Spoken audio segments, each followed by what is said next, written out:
When I was a boy, my mind tended to wander from one stray thought to another.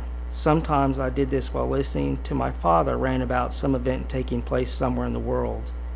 A single word or phrase used by him could send my mind off on some tangent, causing me to miss out on most of his lecture. It quickly became a habit, which drove my father to distraction at times. He constantly chastised me for being too much like my mother. He considered it a trait of a weak-willed and undisciplined type of person. Neither was this habit appreciated by my teachers, prompting them to write nasty little notes which I'd be forced to deliver to my parents and have them sign, proving to the teachers that my parents had been made aware of my academic transgressions. So in order to help me focus my mind, my dad liked to give me projects during the summer months, instead of sending me off to summer camps. Some of these projects consisted of him handing me a rough set of plans of how to build a shortwave radio antenna, using coils of copper wiring and lengths of old electrical piping he had purchased from a junkyard. I remember spending hours threading copper wiring back and forth inside piping, piecing together wiring and cables, digging and burying a pole for the big aerial antenna I'd strung together, then finally attaching it to one of the old man's shortwave radios to see if it worked. It never did the first time, nor on my second or third attempts. Finally, in frustration, I'd have to go to him to ask him how to help me, something he'd do, mumbling incessantly about my shoddy workmanship, to the point where I was sorry that I had even asked him for help. Eventually we'd find the problem and put it straight. Then he'd sit and dial across the channels of his radios with a childlike glee in his eye. On occasions, he'd make snide comments about how long it had taken me, and that if I'd done it in such and such fashion, the signal would have been more properly captured. Then, before letting me go to pursue my own hobby of daydreaming, he'd finally concede that I'd done an adequate job for someone my age and send me off, shaking his head, probably wondering how he'd fathered such an inadequate child. But if there's one thing the old man loved, it was his radios. I'm sure at some point in his life he had once felt passionately about dear old Mom, although I never saw any sign of affection between them. For as long as I could remember, he carried on a one-sided love affair with his radios and all the things related to them. So it wasn't any surprise to me when in my early teens, after I discovered the facts of sex, why I was an only child. You might think that because of my father's behavior, it would have caused me to form a tighter bond with my mother, but it didn't. She and I were very cordial, but cool towards one another. Mom was always concerned for me, but I don't think she ever spent a moment worrying over me, as later in life I noticed other mothers worrying over their children. Our home was more a place in which three strangers found it in their mutual interest to live together. This made an indelible mark upon me, for I never was capable of forming tight bonds with people. On the other hand, it made me fiercely independent. I have yet, in all my years, needed to place myself at the mercy of another human being. I have always paid or earned my way in life. Perhaps it is a false pride, but nonetheless I am proud of that fact. Now, Dad had a little workshop he had built onto the house where he kept all his tools, radios, and assorted equipment. He would sit in there for hours in the evening, listening to his favorite programs, shooting the bull with other ham radio operators around the country, and even refurbishing old sets to sell so he could purchase newer equipment. Once, I fantasized that Dad had somehow converted himself into a radio wave, beaming himself across the Earth's stratosphere at the speed of imagination, coming in loud and clear on cloudy days, not so good in electrical storms, and so during good weather. How that would have satisfied him, I imagined. Many years later, after I'd achieved a college education in drinking and skirt chasing, I moved across the country and found work in a large corporation. Several years after that, I got the sudden news that Mom had suddenly dropped dead from a massive heart attack. I took all my vacation I'd accrued and flew back home. Dad appeared as if he had aged greatly since I had last seen him, just after I had graduated from college. We hardly talked to one another. We had simply nothing to say. I made all the arrangements for Mom's funeral and left Dad alone, so he could sit all day in his run-down old workshop, piddling with his ancient radios. He seemed so unconcerned with everything except for himself.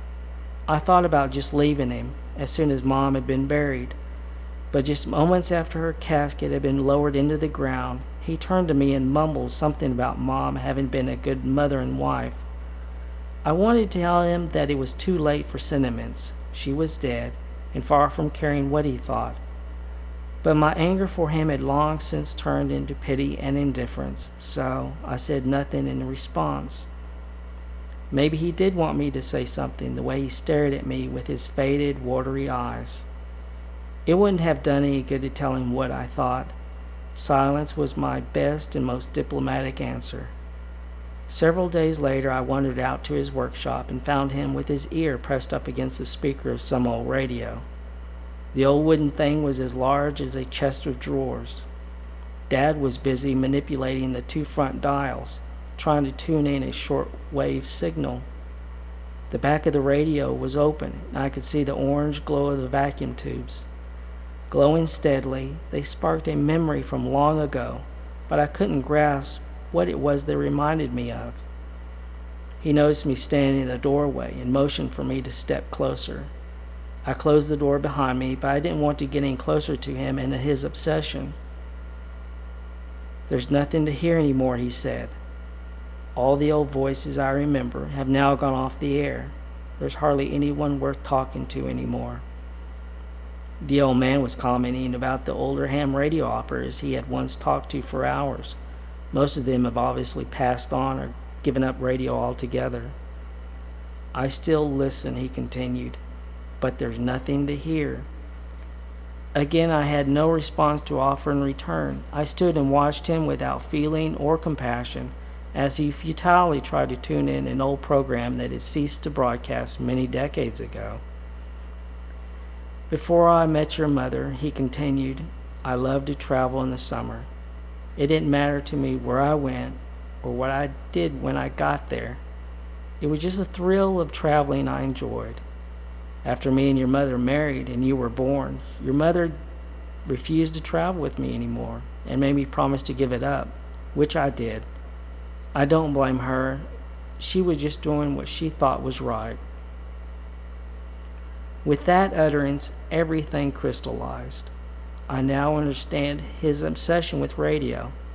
It was his way of traveling to all those wonderful places. I now knew why he had behaved towards Mother the way he did, because he secretly resented her for forcing him to give up something he enjoyed so much. It all finally made sense. "What do you plan to do?" he asked me. "I haven't given it much thought," I told him.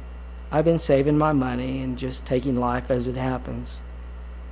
The old man smiled at me and turned his attention back to his radio. Later that evening, I left him there without a word or note, left him to his true love. On the overnight flight back to my home and job, I remembered what the glowing vacuum tubes in Dad's old radio had reminded me of one summer. Back when I was 10, maybe 11 years old, I had gone into Dad's workshop looking for a pair of pliers to fix a loose nut on my bicycle. Entering, I found Dad, ear pressed to an old radio, vacuum tubes glowing softly, trying to tune in one of his favorite news programs from overseas. It was at that moment which I had first fantasized about wishing I could turn my dad into a beam of radio static, because that's all he would ever be, and shooting him out into the ether of space, because I'm sure it would have made him happy. If only he could have focused his thoughts tightly enough, he would have been able to do that, I thought, and inwardly laughed. It was shortly after this that I sold my few belongings, turned in my notice at work, and became a traveler. I wandered from place to place, not really caring where I went, just happy to be on the road. I saw and spoke with many people, some good, some bad, and I never grew tired of meeting still more. Nor did I want to stay with any of them longer than the brief time I had spent with them. I just wanted to go as far as I could go and meet as many people as I could while I was able, however long that would be. Every week or two, sometimes longer if I wasn't able, I'd mail a postcard to Dad, printed with a short note, saying where I happened to be and how I was doing. Even now, as I've gotten up in years, I still send him postcards, even though I'm sure he has passed on. But it's my way of visiting his grave and remembering him, and because I think he would have preferred it that way. I have yet to return to my old home, not because I purposely avoid it. I just haven't found myself back there yet, but someday I will.